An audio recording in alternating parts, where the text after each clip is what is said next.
कहाँ तोहर घर शिव जी, कहाँ बांधू घर जी, अजी कहाँ मांगू मेली शिव जी, काथी पर सवार जी, अजी कहाँ मांगू मेली शिव जी, काथी पर सवार जी।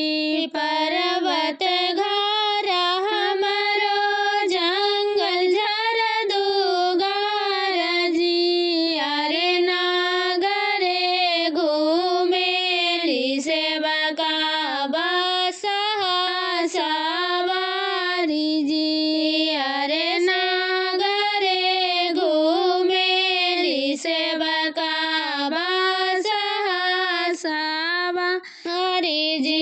किया तोहर भोजन शिव जी, किया जलपान जी, अजी काथी के आसन शिव जी, करेला राम जी, अजी काथी के आसन शिव जी, करेला राम जी।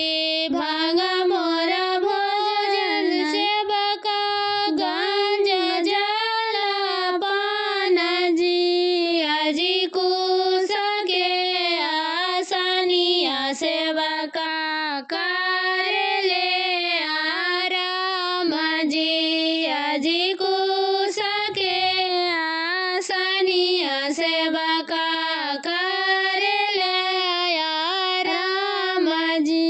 किया तोहर कपड़ा शिव जी, किया तोहर गहना जी, अजी कावन तीरिया बाके हकतहूँ साजन जी, अजी कावन तीरिया बाके हकतहूँ साजन जी।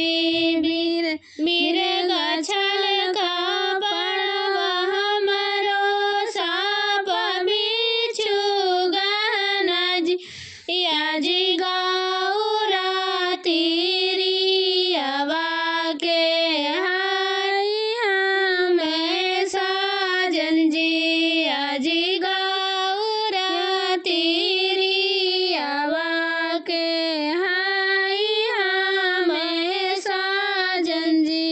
आग लगो बाजड़ खसे गौरा के पापा जी, अजी अपनी दुलारी बेटी दिया